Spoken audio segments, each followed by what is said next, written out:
Gracias, Ángel. Muy buenas tardes, muy buenos días a todos y a todas. Y reiterar las disculpas de mi compañero Ángel, que pues, por un problema de vuelo, de viaje, no pude llegar ayer a esta intervención. Pero vamos a hacerlo con todas las ganas y calidad que se merece. Como os comentaba Ángel, soy Sergio Simón, soy especialista en gestión de riesgos y en sostenibilidad en líneas generales. En mi trayectoria profesional llevo más de 25 años trabajando pues, en el marco del medio ambiente, de la gestión de riesgo, de componente financiero y ambiental. Entonces, bueno, un poco toda mi carrera profesional ha ido girando en torno a estas dos disciplinas, a la disciplina de la gestión del riesgo y a la disciplina de la sostenibilidad. Muy bien, dicho esto, vamos a intentar introducir, digo intentar porque realmente la cantidad de información que hay es ingente, vamos a intentar introducirles al concepto de finanzas sostenibles, pero desde una perspectiva no estrictamente actual, esto es lo que se define hoy, sino desde una perspectiva histórica para que se comprenda cómo hemos llegado hasta aquí y por qué ahora se habla del concepto finanza sostenible. ¿Qué tiene de nuevo esto que no tuviera la sostenibilidad o el medio ambiente o la responsabilidad social corporativa? Y por qué entendemos y estamos viendo, además es que se está corroborando, que todo este ámbito de trabajo, que verán que no es solo finanzas sostenibles, es un ámbito de trabajo muy amplio, demanda, como muy bien decía Ángel, de una cantidad de profesionales espectacular que hoy en día no hay. Es decir, falta una formación y capacitación digamos, pues, que verse en materia de sostenibilidad y finanzas y gestión del riesgo, que han sido disciplinas que tradicionalmente pues, bueno, se han venido trabajando de forma independiente. Entonces, bueno, los expertos en finanzas carecen de conocimientos en medio ambiente, sostenibilidad en general, los expertos en sostenibilidad carecen de esa componente más financiera y empresarial. Entonces, hay que unificar estos dos conceptos. Pero bueno, vamos allá. Que sepan que a medida que voy hablando, ustedes pueden ir dejando preguntas en el apartado correspondiente de preguntas. Cuando finalice la exposición, pues intentaré contestar todas las que me hayan formulado y generamos un pequeño debate de 10 minutos. Muy bien. Dicho esto, vamos a empezar. El concepto de finanzas sostenibles voy a empezar explicándolo desde la perspectiva del concepto de sostenibilidad y factores ASG, ESG. ASG es en inglés, ESG en castellano, las siglas son ASG en castellano, de ambiental, social y gobernanza, en inglés, pues environmental, social and governance. Entonces, hay gente que lo pronuncia ASG, gente que pronuncia ESG, gente que pronuncia ESG, pues cada uno como quiera, pero básicamente veremos lo que son la sostenibilidad versa en los factores o versa sobre los factores ESG o ASG. Bien, esto que tengamos en cuenta que el concepto de sostenibilidad del medio ambiente no es nada nuevo y responsabilidad social. Es algo que empiezan a hacer la preocupación por la calidad del trabajo, la preocupación por lo que la empresa devolvía a la sociedad, la preocupación por que la empresa cogía de la naturaleza y devolvía en forma de residuos o corrientes residuales, viene ya desde principios del siglo XX, en la que se crea la Organización Internacional del Trabajo por lo que respecta a los aspectos sociales. En el año 53 ya tenemos a un señor como Bowen que empieza a hablar sobre que la empresa no puede ser un agente aislado en un ecosistema, sino que hay una relación entre empresa y sociedad y están condenadas a entenderse. Y en el año 62 aparece por primera vez, fijémonos que es mitad del siglo XX, en el que tenemos en el 53 al señor Bowen hablando de que la empresa no es un agente aislado, y en el año 62 aparece Raquel Carson, bióloga marina y escritora norteamericana, que preocupada por una cuestión relacionada con el medio ambiente, escribe un libro, del que tienen aquí el título, Silent Spring, en ese año 62, que tiene una repercusión brutal, mediática a nivel mundial. Pensar además que coincide con los años 60 en Estados Unidos, el movimiento hippie, el movimiento de protección del planeta, el no a la guerra, etc. Este libro de Raquel Carson versaba sobre pues, bueno, una niña que es de pueblo, va a trabajar a la ciudad y años después, cuando vuelve a su pueblo por vacaciones, pues encuentra faltar el canto de los pájaros y ese no canto de los pájaros pues es debido a que no hay pájaros que se han ido por la falta de insectos de la zona debido a la fumigación con DDT, con un pesticida pues, muy contaminante. Bueno, está la repercusión que escasos años después, en el año 70, se crea en Estados Unidos la Agencia de la Protección Ambiental y en el año 72, solo 2 años después de crearse esta agencia, se prohíbe el DDT. Es la primera vez que se prohíbe un producto químico como consecuencia de, digamos, una especie de sentimiento de conciencia ecologista. Esto, pues bueno, provoca toda una revolución en el sentido de decir, bueno, no podemos producir a cualquier costa. Al igual que desde la Organización Internacional del Trabajo a principios de siglo se había dicho, señores, no podemos producir a cualquier coste laboral, es decir, no podemos tener esclavos, no podemos pagar en puñados de arroz, tenemos que devolver algo a la fuerza laboral, porque esa fuerza laboral está aportando algo al beneficio de la empresa. Lo mismo se considera desde una perspectiva ambiental, de decir, no podemos coger recursos a la naturaleza, fabricar cosas y devolver corrientes residuales y dañar la naturaleza.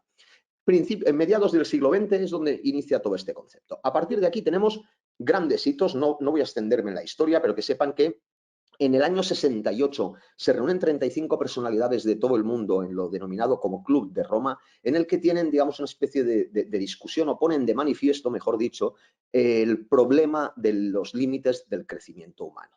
Es decir, se plantea algo que ya desde Erasmus de Darwin, desde el abuelo de Darwin ya se planteaba, o desde las teorías de Malthus, de decir, bueno, aquí no hay comida para todos, porque es un tema de ecología, de decir, bueno, hay unos recursos y hay unos individuos que dependen de esos recursos. Si los individuos se reproducen y los recursos tienen limitación, la reproducción de los individuos también tiene que tenerla.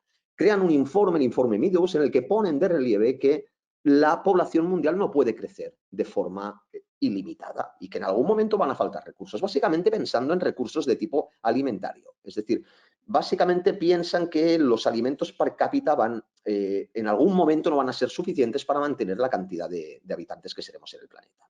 Siguiendo con esta idea, en el año 70 aparece lo que es el concepto de la responsabilidad social del hombre de negocios, establecida por Friedman, y en el año 84 aparece la aproximación al stakeholder, la aproximación al grupo de interés. Es decir, las empresas no solo se deben a los accionistas, se deben a una sociedad y se establece por primera vez el concepto grupo de interés, en el sentido de que no solo el shareholder, que es el accionista, sino que cualquier stakeholder, cualquier comunidad implicada, el proveedor, el cliente final, tiene que formar parte de la estrategia de la gobernanza de las compañías.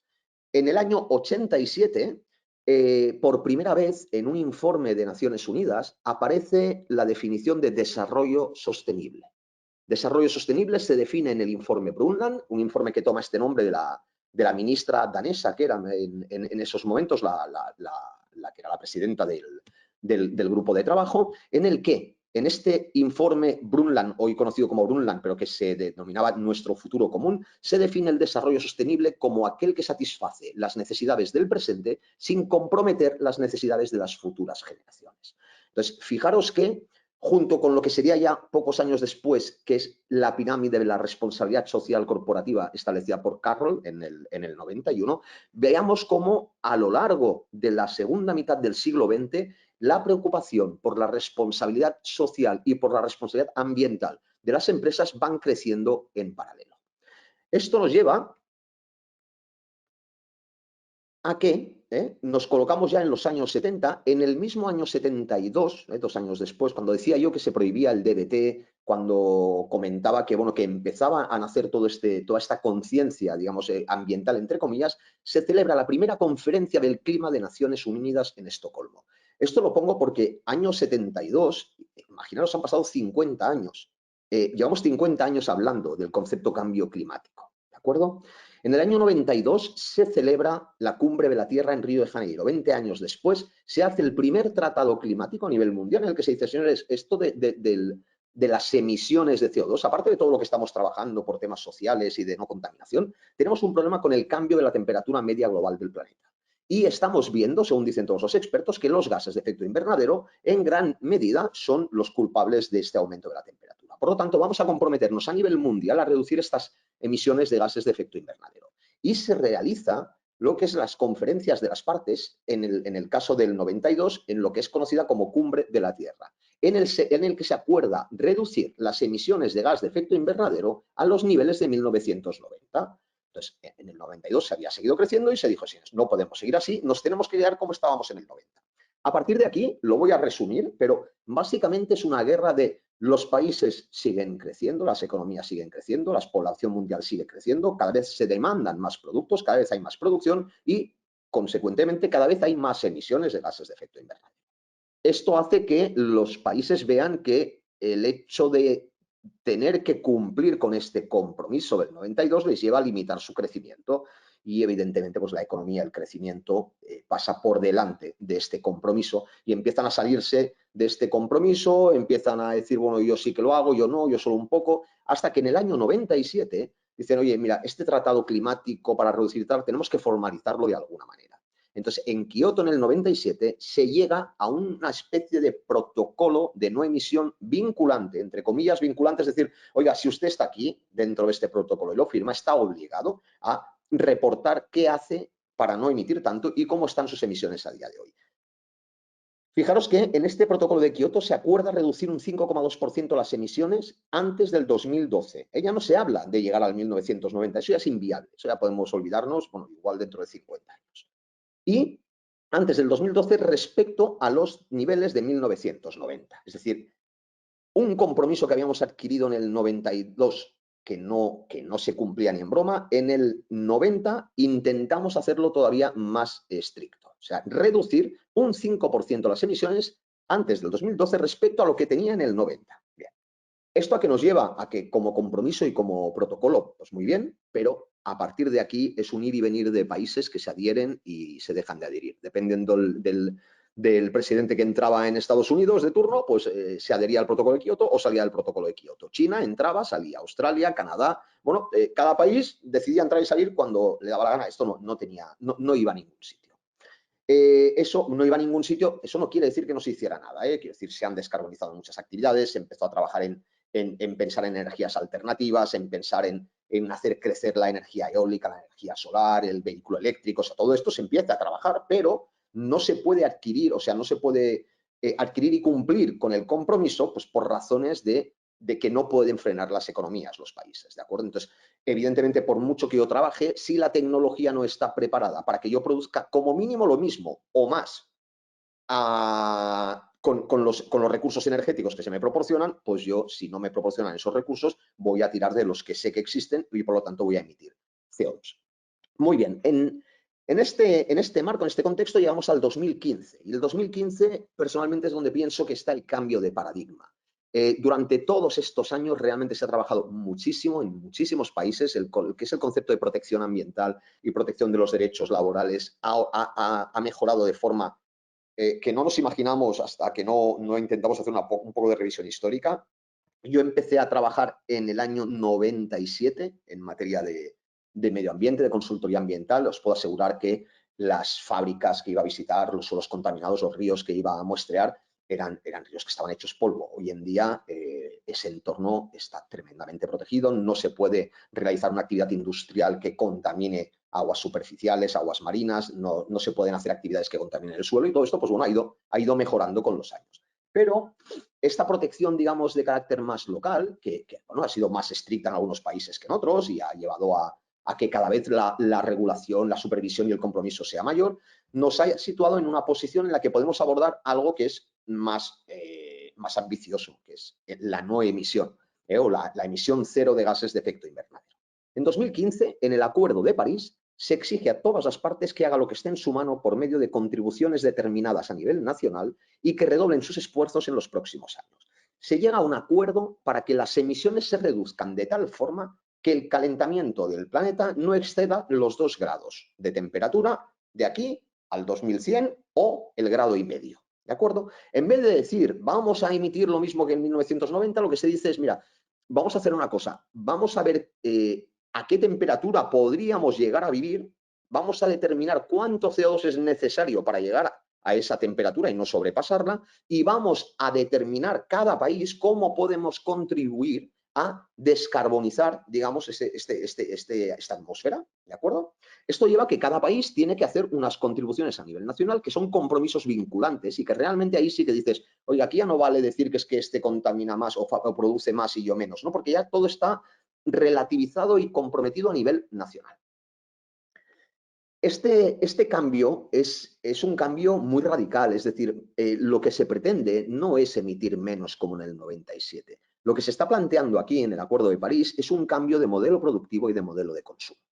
Realmente, y ahora esto digamos que está en el backstage, como si dijéramos fuera de auditoría. Lo que voy a decir ahora igual no está muy bien visto desde una perspectiva política, pero realmente lo que pasa en el 2015 no es que los países tomen una conciencia ecológica, ambiental y crean en el cambio climático, ni mucho menos. Lo que se pone encima de la mesa en el 2015 es que no hay petróleo para todos. Dicho de una forma, no hay recursos minerales para todos. No hay suficiente recurso en el planeta para satisfacer las necesidades no básicas del 90, sino básicas de hoy, en la que hoy incluimos como básico tener un teléfono móvil. Dicho de otra manera y de una forma muy bestia, evidentemente, pero no hay litio para tanta batería de tanto móvil.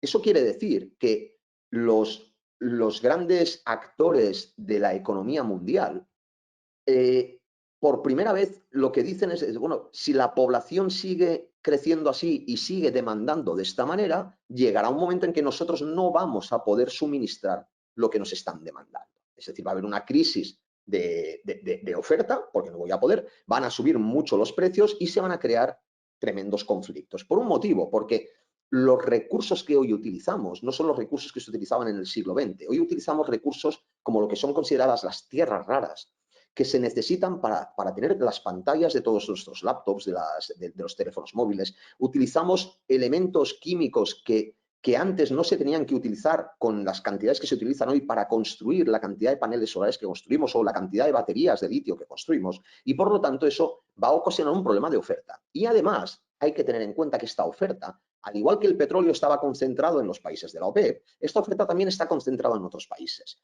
Y en este caso está concentrada básicamente en Estados Unidos, porque tienen sus recursos y porque los que no tenían los han ido comprando, y en China.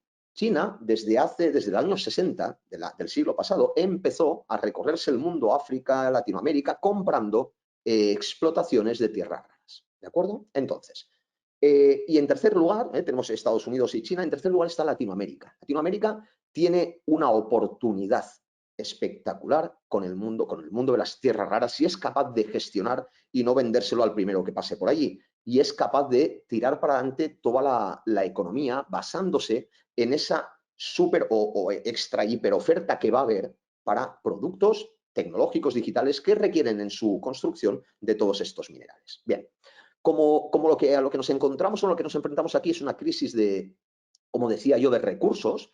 Esto a nivel mundial preocupa y se dice, bueno, vamos a cambiar todo el modelo productivo. Vamos a crear un nuevo modelo de producción y consumo que nos sea igualmente rentable. Vamos a conseguir, primero, que se pueda producir sin depender tanto del petróleo. Es decir, vamos a quitar fuerza a los países cuya economía depende exclusivamente del petróleo. Y vamos a repartir esa fuerza a los países que tienen en propiedad esa materia prima, esos recursos que van a ser escasos a futuro. Bien. Esto nos lleva,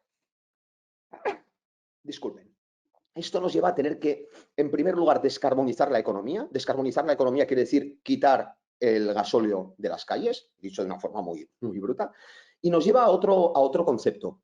Nos lleva al concepto de decir, bueno, no vamos a relegarlo todo a un concepto de cambio climático, porque puede ser que haya países que, digamos, a mí el cambio climático, o yo para lo que emito, y vamos a intentar establecer, digamos, unas reglas del juego y del crecimiento que no solo nos hagan crecer en un planeta más limpio desde el punto de vista del CO2 y no tan expuesto a un aumento de la temperatura global, sino un planeta más justo en líneas generales. Y se plantea en ese mismo año 2015 la Agenda 2030 y los ODS, los Objetivos de Desarrollo Sostenibles, centrados en personas, planeta, prosperidad, paz y alianza. Entonces, a lo que llegamos es, por hacer un resumen, a que se materializa la escasez de recursos energéticos a medio plazo, estamos hablando del 2015, se acuerda un cambio global de modelo productivo. La idea es decir, bueno, para hacer cambiar el modelo productivo a nivel global, la mejor manera es hacer fluir el capital hacia aquellas actividades que me interese que crezcan. Entonces, la idea es voy a hacer fluir el capital hacia aquellas actividades menos dependientes de combustible fósil, ¿vale? Si las empresas o las actividades que no consumen gasóleo tienen un mejor acceso al capital y más barato acceso al capital, evidentemente crecerán más y más rápido. Si las empresas que consumen combustibles líquidos, hay fósiles, tienen menor acceso al capital y más caro, pues crecerán con más lentitud. Esto supone cambios en los modelos de producción energética, almacenamiento y transporte. Y a la vez supone un cambio de tecnología, de recurso productivo y de todo tipo de industria, que genera un macroevento disruptivo que lleva asociados riesgos y oportunidades. Al ser global, el sector financiero tiene un pleno control de dichos riesgos y debe comunicarlos a las partes interesadas. A la vez, las grandes empresas deberán garantizar y comunicar también cómo controlan el efecto de estos factores en su solvencia. Y en resumen, para no relegarlo a un tema puramente económico centrado en intereses geopolíticos, se hace un esfuerzo por dotar de contenido social y ambiental al cambio de modelo. ¿Qué quiero decir? Aparecen los objetivos de desarrollo sostenible y nos preocupamos por erradicar la pobreza, por una educación más inclusiva y más generalizada, por un mayor y mejor acceso a la sanidad, por todos aquellos aspectos que mejoran la calidad de vida de la especie, digamos. Bien, entonces, entendamos que estamos proponiendo un cambio de modelo productivo a nivel global que, al igual que en su momento cuando tuvimos una revolución industrial, causó que muchas empresas quebraran, pero otras muchas crecieran. Entonces, ahora lo que se dice es, bueno, si vamos a abordar este crecimiento, este cambio de paradigma, el sistema financiero tiene que estar delante de todo. ¿Por qué? Primero, porque va a ser el que promueva que crezcan determinadas actividades a partir de que va a hacer fluir el capital hacia esas actividades. Y segundo, va a ser el que tenga que controlar el riesgo de insolvencia que todas aquellas actividades que no son sostenibles van a tener. Porque si yo no soy sostenible, según lo que se defina, me va a costar más acceder al dinero y me va a costar más dinero financiarme. Por lo tanto, voy a ser menos solvente a medio y largo plazo. Entonces, se pone al sistema financiero delante.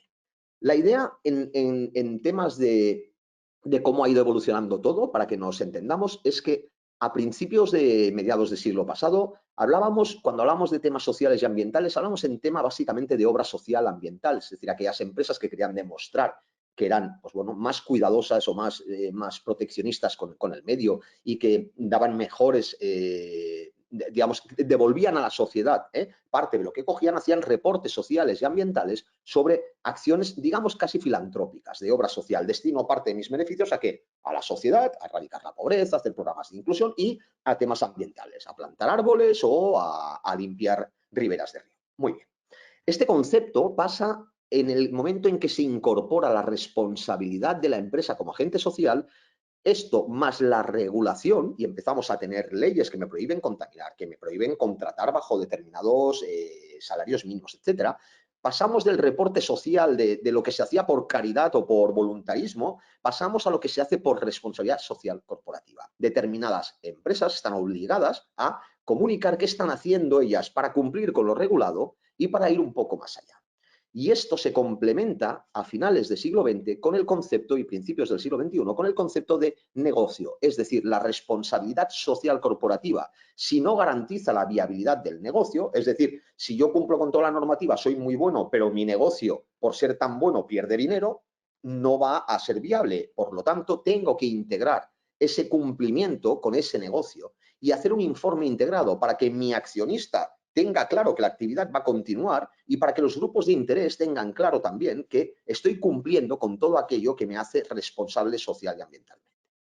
Cuando llegamos al 2015, todo esto digamos que ha evolucionado, ha llegado al mismo término, pero ahora la responsabilidad ya no es solo en términos de cumplimiento normativo de protección ambiental, sino que se incorporan dos nuevos conceptos, el cambio climático y los ODS, la descarbonización de la economía y los objetivos de desarrollo sostenible. Estos dos conceptos son los que hacen que pasemos a hablar de RSC a sostenibilidad, ¿de acuerdo? Esta sostenibilidad se reporta en Europa, en el caso de Europa, en el estado de información no financiera. Las empresas cotizadas y algunas otras deben reportar cómo es su información no financiera, es decir, oiga, cómo está usted en términos de sostenibilidad. Y a partir del 2020, que hace 2 días, se inicia la carrera de las finanzas sostenibles. Y esto es lo que les voy a explicar ahora en los siguientes 20 minutos. A ver si me da tiempo. Bien, espero que hasta aquí todo claro. Esto, digamos, es el contexto histórico, pero si no se hace este contexto histórico es difícil entender el por qué lo que se habla hoy en día de finanzas sostenibles tiene un impacto tan radical. Saliendo del Acuerdo de París del 2015, el G20, las 20 potencias económicas mayores del mundo, se reúnen e instan a la Financial Stability Board para que cree un grupo de trabajo que determine qué van a tener que reportar las empresas para demostrar que todo este cambio de paradigma de descarbonización de la economía, de ser más eficientes, más tal, no va a tocar su solvencia. Me refiero, estoy diciendo que voy a hacer un cambio radical, que voy a hacer un cambio de modelo productivo y de modelo de consumo. A nivel de G20 dicen, oiga, si vamos a hacer algo tan bestia, esto va a tener una repercusión sobre el rendimiento de muchas empresas. Algunas cerrarán, otras se forrarán, otras van a tener que diversificar, otras van a tener que cambiar de negocio. Muy bien. Lo que no podemos, de alguna manera, consentir es que haya pues, un colapso financiero global debido a esto, o que haya una desigualdad en la implementación de todas estas cosas que haga que alguien tome una ventaja competitiva, digamos, fraudulenta. Entonces, insta a esta Financial Stability Board, este organismo de estabilidad financiera a nivel mundial, para que cree un grupo de trabajo que deje muy claro qué van a tener que reportar las grandes empresas para decir que tienen controlados estos riesgos de transición y estos riesgos físicos del cambio climático.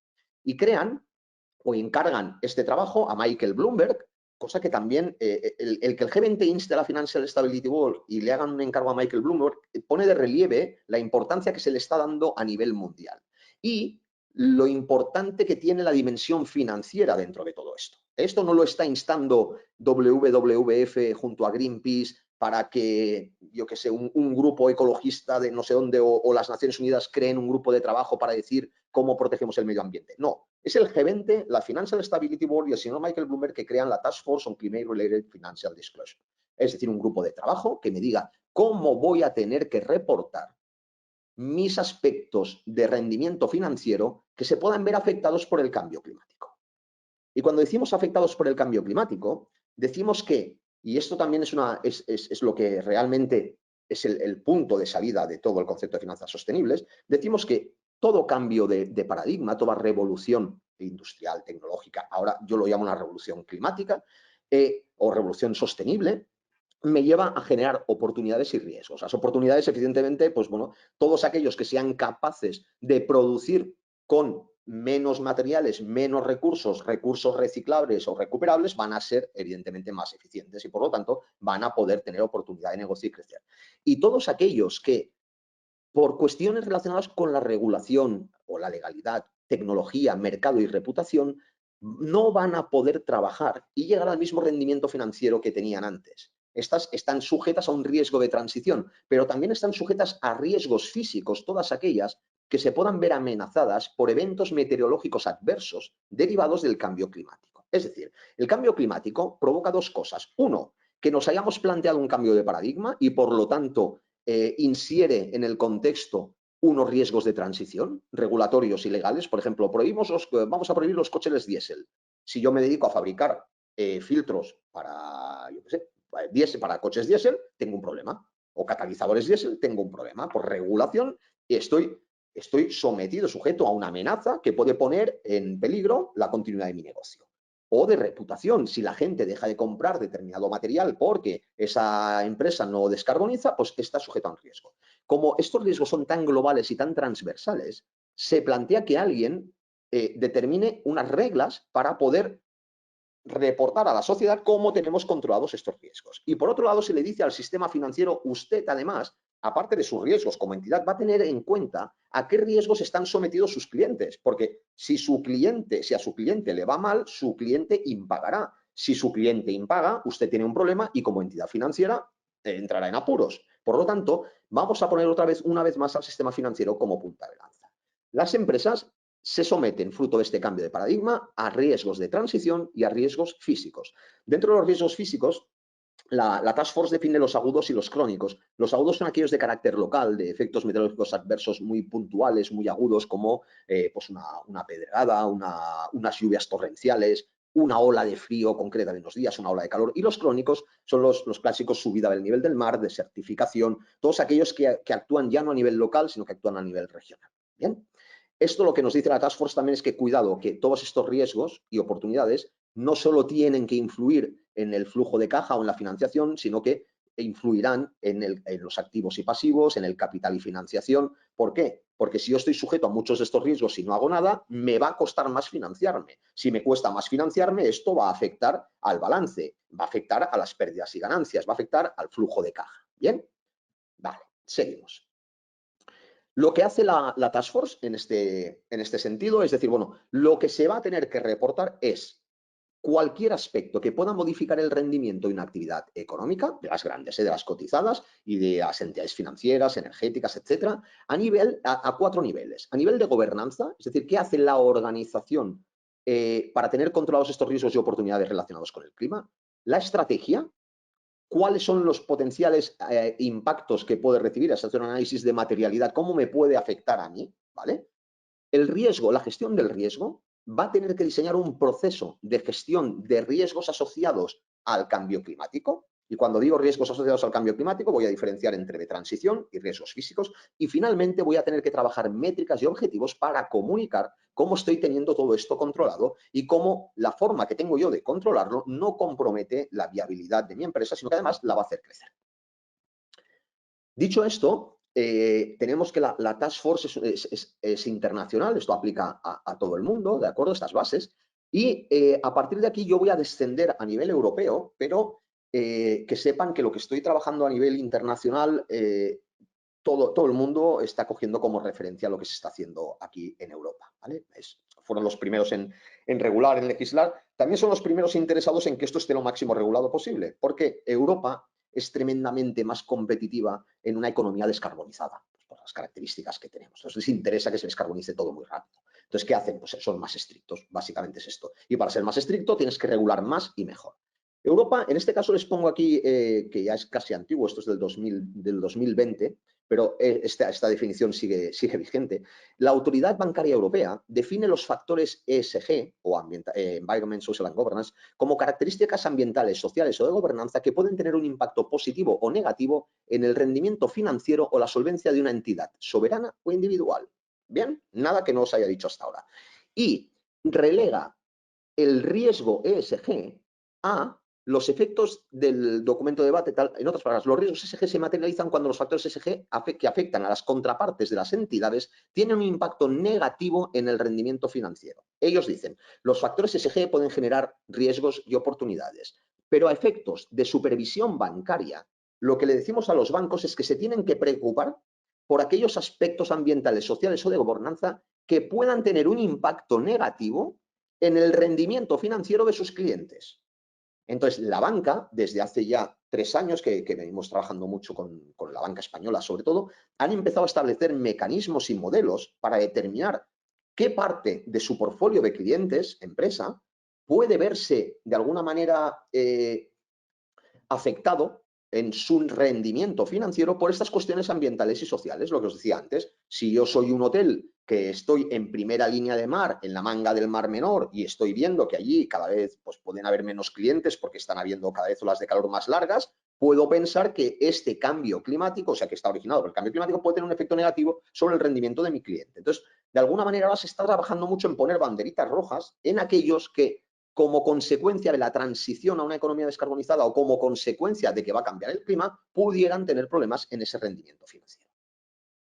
Y por otro lado, fijaros que estoy hablando ahora, he hablado de riesgo, y por otro lado tenemos aquel concepto que explicaba al principio de hacer fluir el capital hacia aquellas empresas que entendemos que son sostenibles. Vale.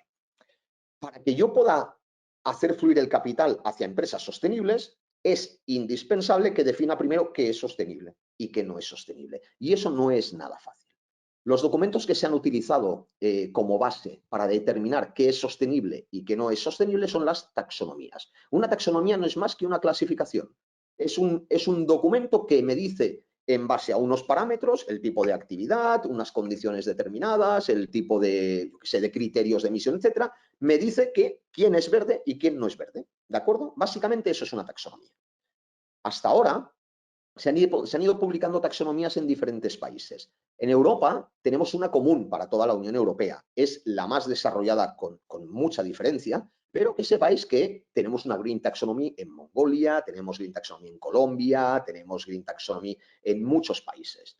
Esto nos lleva a que, esto es uno de los grandes problemas que tenemos hoy, que de entrada no hay una taxonomía homogeneizada a nivel internacional. Sí que es verdad que para los grandes grupos de actividad nos ponemos de acuerdo todo el mundo en que la energía eólica es una actividad verde y que el carbón es no verde, es hasta ahí y tal. Pero en decidir qué es transporte sostenible y qué no es sostenible, pues bueno, pueden haber diferencias. En Europa se es muchísimo más estricto para que una actividad de transporte pueda llegar a ser clasificada como sostenible, que, por ejemplo, en algún país de Sudamérica o que, por ejemplo, en Mongolia. Perdón. En Europa, y pongo esto como ejemplo, insisto, porque estoy convencido de que el resto de taxonomías a nivel internacional van a seguir este camino. En Europa lo que se ha dicho es que, mira, para que una empresa sea sostenible, tienen que concurrir una serie de cuestiones. La primera es que esa empresa debe demostrar que contribuye significativamente a alcanzar alguno de estos 6 objetivos.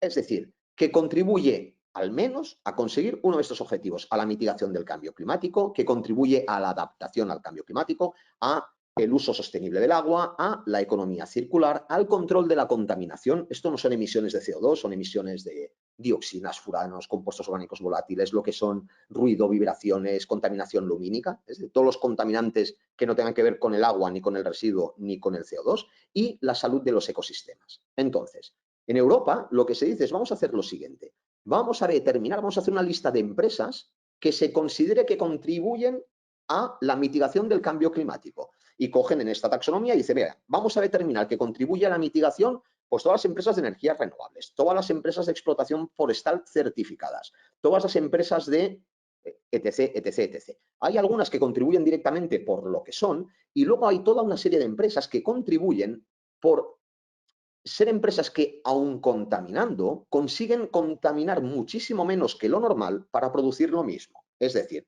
las cementeras pueden ser verdes siempre y cuando, según la taxonomía europea, emitan menos de 60 gramos de CO2 por cada tonelada de cemento que producen. Si tú eres capaz de fabricar cemento con ese ratio de emisiones, a ti se te va a considerar que estás contribuyendo a la mitigación, porque de forma normal tú necesitas emitir mucho más CO2. Luego están los que contribuyen a la adaptación al cambio climático. Son todos aquellos que ayudan a que estemos protegidos de los efectos adversos del cambio climático. Por ejemplo, todos los que fabrican o construyen espigones de estos para protegernos de la crecida del nivel del mar, o todos los que trabajan con sistemas de detección de inundaciones o de avenidas de ríos, o todos los que trabajan con sistemas de protección de muros o de protección o de construcción de invernaderos para evitar olas de frío y olas de calor. Todo esto es adaptación al cambio climático.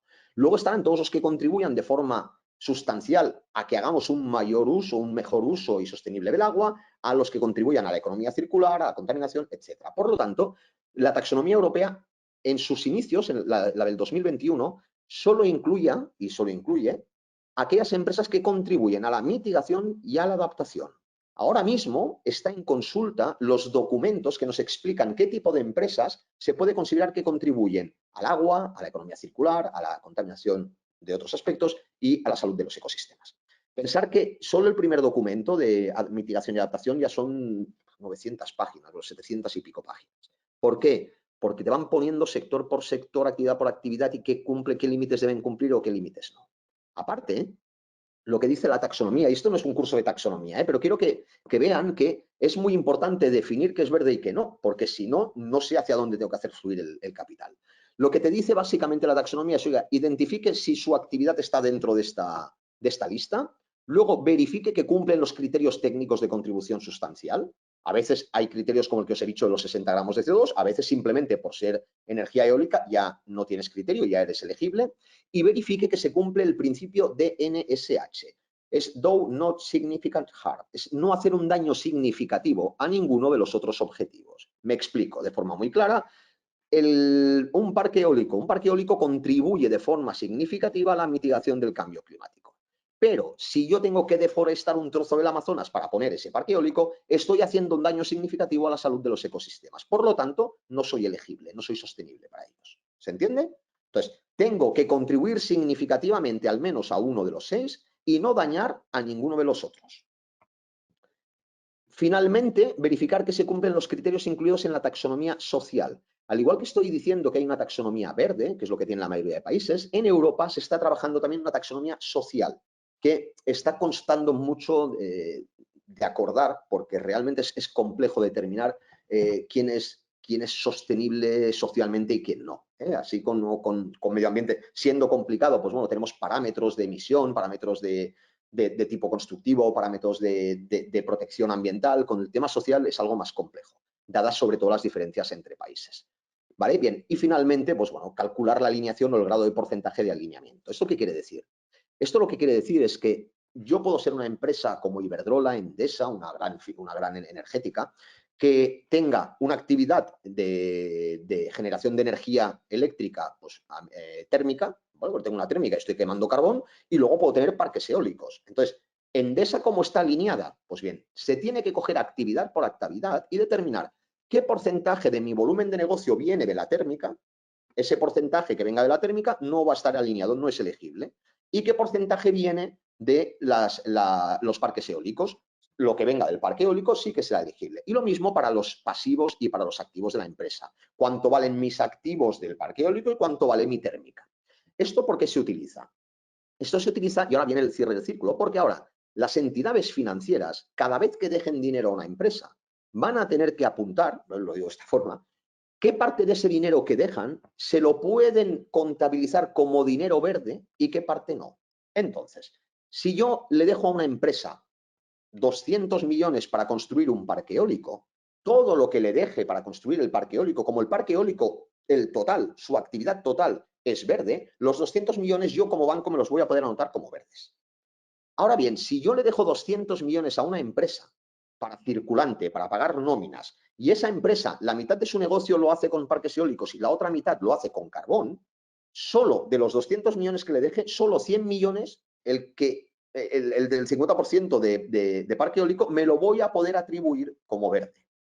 La idea es que los bancos, como más dinero verde dejen, más capacidad van a tener de, digamos, de aumentar o de hacer disminuir sus reservas. Es decir, por cada 100 euros, 100 dólares de dinero que presta un banco, tiene que tener unas reservas de capital por lo que pudiera pasar, y esto viene regulado a nivel mundial, ¿vale? Por un tema de estabilidad financiera. Bien, lo que se dice es que aquel dinero que se deje que sea verde va a contribuir a un indicador de cada banco que se va a llamar el Green Asset Ratio. ¿Qué cantidad del dinero que has dejado es verde? Como mayor sea esa cantidad, menos reservas vas a tener que hacer. Como menos reservas hace un banco, más dinero tiene para trabajar. Como más dinero tiene para trabajar, más dinero gana. Entonces el sistema financiero lo que está diciendo es, oye, tenemos que intentar poner todo el dinero que se pueda en las actividades verdes. Para ello necesitamos saber qué es verde y qué no. Ya a modo muy global, que se sepa que esta transparencia, bueno, este vídeo quedará grabado y lo podrán tener con la presentación, que sepan que este es el plan de acción de finanzas sostenibles de la Unión Europea, que se basa básicamente en, para inversiones, para que las entidades financieras sepan qué es verde y qué no, hemos tenido que desarrollar una taxonomía, que es lo que les he explicado. Vamos a tener que trabajar en inversión en proyectos sostenibles. Vamos a trabajar los requisitos prudenciales de sostenibilidad para banca. Es decir, los organismos de supervisión bancaria como la EBA ya está trabajando qué tipo de test de estrés climático, por ejemplo, tienen que hacer los bancos en su actividad habitual. Vamos a trabajar cómo las sociedades inversoras van a tener que responsabilizarse de lo que venden en términos de sostenibilidad y cómo van a tener que reportar que lo que ofrecen es sostenible. Es decir, hay una normativa específica que nos dice cómo tenemos que explicarle a la gente que el producto de inversión en el que va a poner su dinero es o no es sostenible, ¿vale? No todo va a ser inversión verde o fondo de inversiones verde. Va a tener que cumplir con unos condicionantes parecidos a lo de la taxonomía, pero bueno, hecho para productos financieros. Vamos a tener que diseñar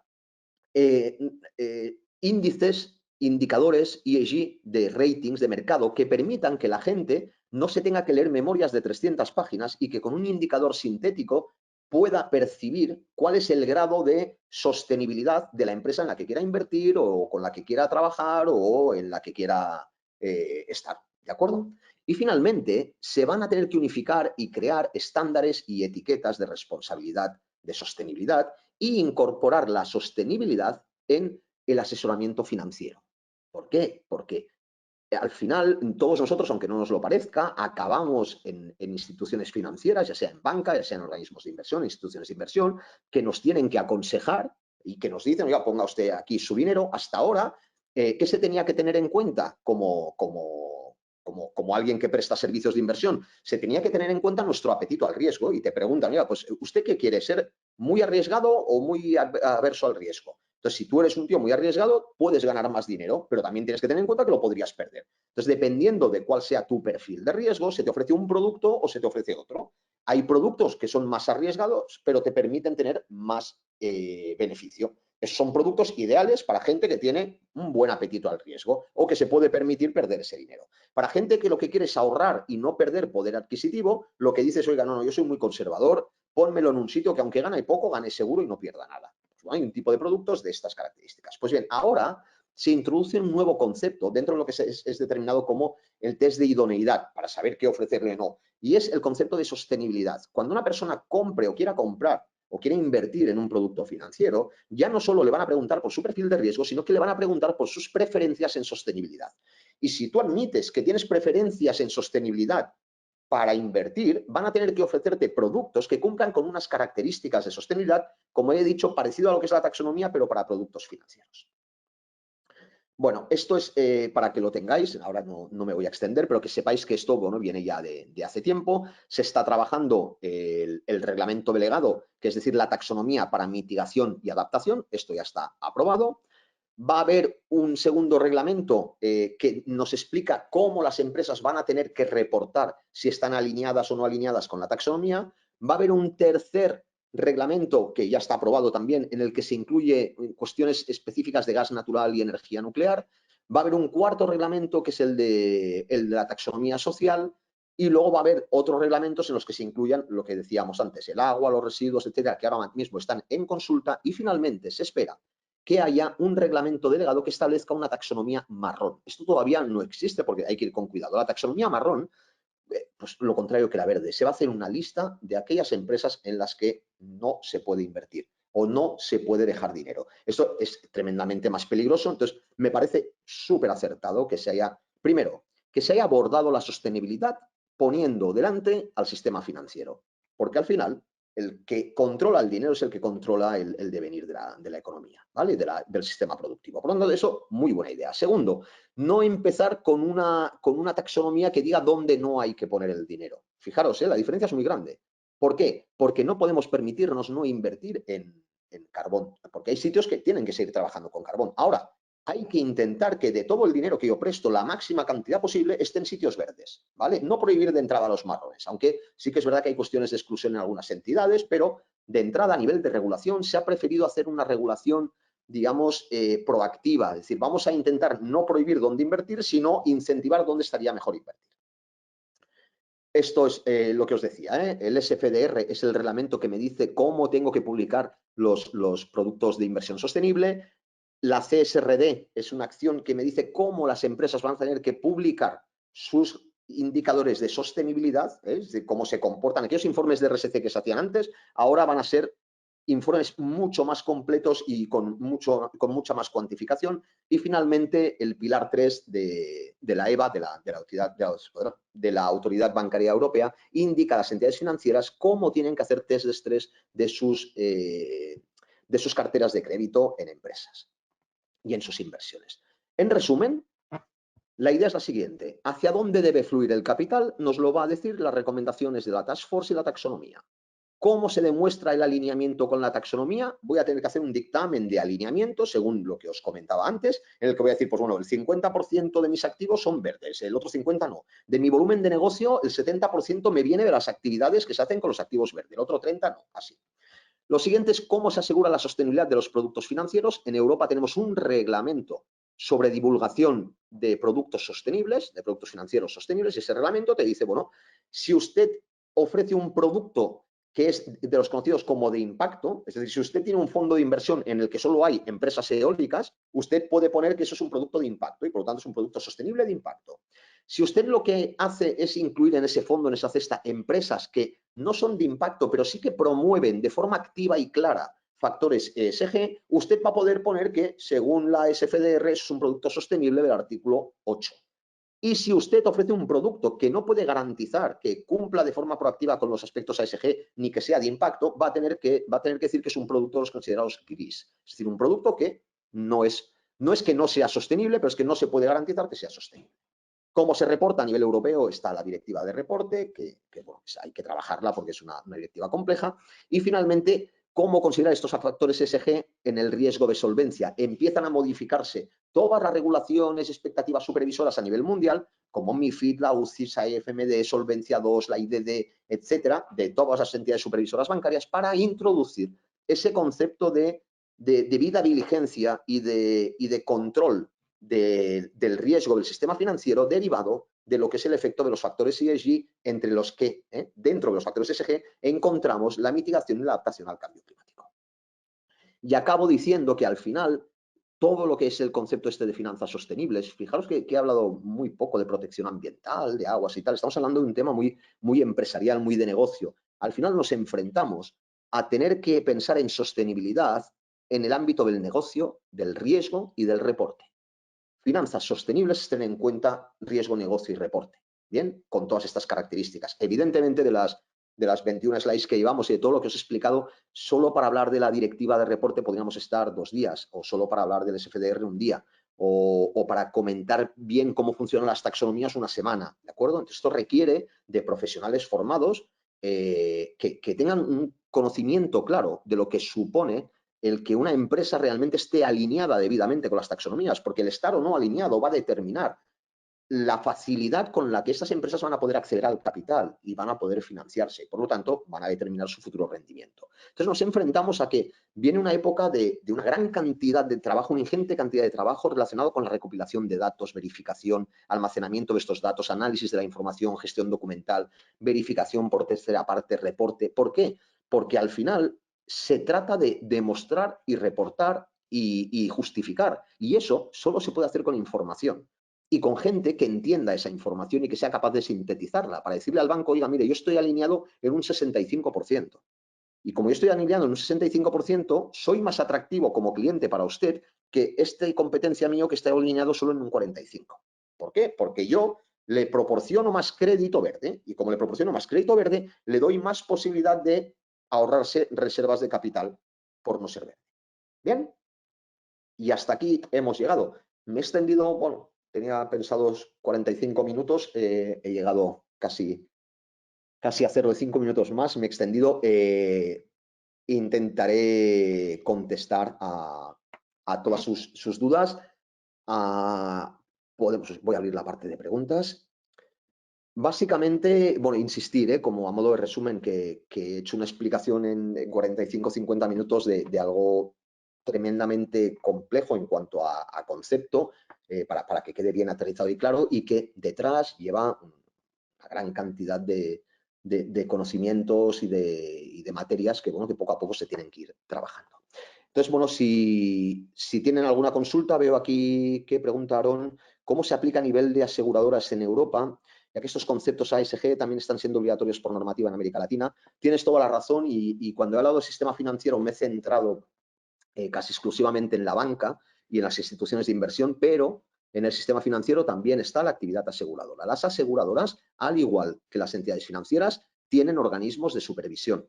Y estos organismos de supervisión, en Europa la IOPA, se llama IOPA, es el organismo de supervisión europea de las empresas aseguradoras, también ha introducido criterios de análisis de riesgo de carteras basándose en riesgos de transición y riesgos físicos del cambio climático.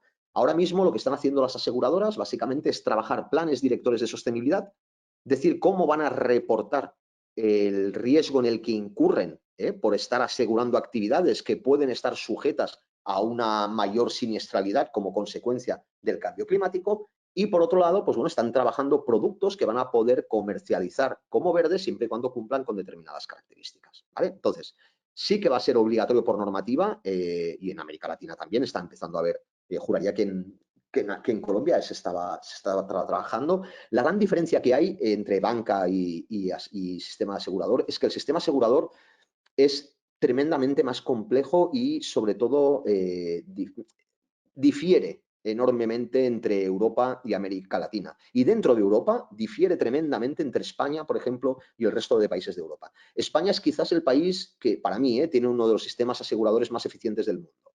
En España tenemos un concepto que es el agroseguro. Es una especie de mutualización de las actividades agrarias, ¿de acuerdo?, frente a eventos meteorológicos adversos. Esto hace que, bueno, pues si un día cae en San Sebastián una pedrada, una pedregada, pues entonces se indemniza a ese campo, pero con las primas del campo de toda España. Es una especie de consorcio de compensación, pero solo para el seguro agrícola. Y entonces van moviendo el dinero por cosechas, por zonas, etcétera. Es muy, muy eficiente. Les recomiendo a todos los que trabajen en este sector y que puedan introducirse en el mundo del sector agrícola, que entiendan o que miren muy bien el modelo español del agroseguro. Luego también tenemos el consorcio de compensación de seguros. En España, cada seguro que tú suscribes, para lo que sea, tiene una parte que es una especie de donativo, es una aportación para que en caso de que haya eventos meteorológicos adversos o situaciones muy adversas, ese fondo de compensación pueda ayudar a aquellas personas que su seguro de por sí no cubría. Y por otro lado, para poder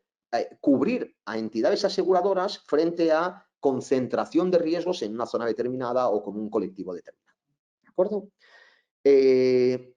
Me pregunta Víctor, que es todo un nuevo escenario para las empresas. ¿Qué primeros pasos deben dar las empresas? Excelente pregunta.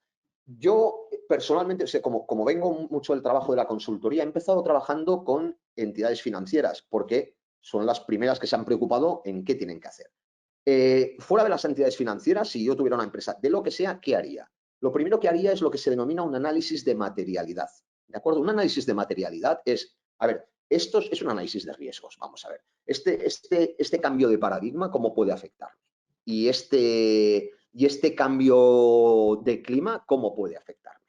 Entonces, si yo me dedico a la hostelería, yo tengo que ver o tengo que empezar a pensar si mis actividades recreativas de ocio, mis hoteles están ubicados en zonas susceptibles o de sufrir daños en sus activos a nivel físico por cuestiones relacionadas con un clima más inclemente, con eventos adversos y catastróficos mucho más frecuentes y mucho más severos, o si mi actividad se puede ver, ¿cómo lo diría?, afectada pues por una menor demanda de mi zona en la que estoy, porque la gente prefiere hacer turismo en otros países, ¿de acuerdo? Entonces, ahora mismo a la costa española viene gente porque tiene el clima que tiene, pero si nuestro clima se convierte en un clima más africano, norteafricano, y en cambio en el centro de Europa empiezan a tener un clima más español, más mediterráneo, perdón, pues eso puede incidir, pero de forma drástica, en el flujo de turistas, ¿vale? Entonces, todas estas cosas se tienen que tener en cuenta. Por otro lado, pues yo me dedico a la carpintería de aluminio. Pues yo tengo que saber a quién le compro el aluminio y tengo que saber qué reservas de aluminio tiene el país en el que yo vivo y a quién le compra la materia prima mi proveedor de aluminio. Si yo me dedico a fabricar coches, tengo que saber que esos coches van con microchip y que esos microchips se fabrican básicamente en Taiwán. Y tengo que saber que no hay microchips para todos los coches. Por lo tanto, tengo que tener muy claro que dentro de poco, bueno, dentro de poco no, dentro de ya, ahora mismo en España, la entrega de un vehículo puede ser de media 4 meses, pero hay vehículos que tardan 8 meses, 10 meses, 12 meses. Esto era impensable hace 3 años, ¿vale? Entonces hay una crisis importante también a este nivel. Lo primero es poner mi empresa en ese nuevo contexto. Es como si hiciéramos un experimento, soy biólogo también, ¿no? Decir, mira, voy a coger este insecto que vive en una isla ventosa y prácticamente sin vegetación y lo voy a poner en una isla que no tiene viento y que tiene mucho tipo de vegetación y que tiene este tipo de depredadores que allí no había, pero que a la vez tiene este tipo de comida que allí no tenía. Y voy a experimentar mentalmente cómo evolucionaría ese insecto. Ya tiene más depredadores, le puede pasar esto, pero a la vez, cuidado, tiene más alimento y se puede reproducir más. Antes había mucho viento y las alas, por narices, pues si tiene alas muy anchas y finitas, lo llevaría al quinto pino, pero ahora, como hay menos viento, puede permitirse tener unas alas menos queratinizadas y, por lo tanto, más amplias, que le permita planear mejor. Este ejercicio que acabo de hacer mental con un insecto, lo podemos hacer perfectamente con una empresa. Hay que imaginarse mi empresa en un contexto diferente. Al final es un tema de evolución biológica. Es que las empresas son organismos vivos. Y por lo tanto son organismos que se tienen que adaptar al entorno. Y lo que estamos anticipando aquí es que ese entorno va a cambiar, ¿de acuerdo? Y si antes en la otra isla daban de comer a todos los insectos, fuera del tipo que fuera, ahora en la nueva isla solo dan de comer a los insectos con alas rojas. Si yo no tengo alas rojas, no me van a dar de comer. Por lo tanto, voy a tener que buscar mi propia comida. Es un poco explicándolo con una metáfora, ¿no? Lo que hay que hacer es empezar a definir muy bien dónde estoy y lo segundo, empezar a trabajar a marchas forzadas por estar alineado lo máximo posible con las taxonomías de los países en los que yo trabaje, ¿vale? Y alinearme quiere decir que si yo soy una cementera, y en el país en el que opero me dicen que para ser verde tengo que emitir menos de 60 grados de CO2 por tonelada de cemento producido, voy a ver qué necesito para producir menos de 60.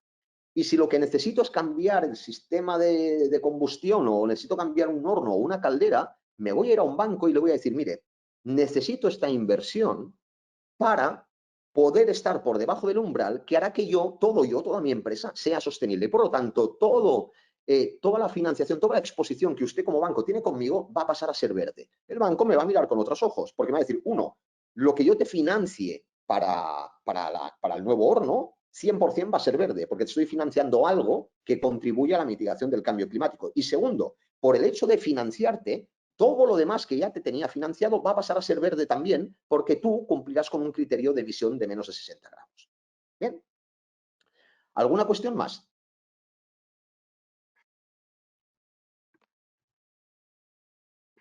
Pues esto significa o que he sido muy claro o que he dejado muchas cuestiones en el aire. Gracias, Aarón. Gracias, Víctor, también, Betty, Ligia y Roberto. Ha sido un auténtico placer. Como han visto, pues esto tiene mucho recorrido. Insisto en la necesidad de encontrar profesionales cualificados en estos temas y que comprendan todo este concepto, porque ahora mismo no hay.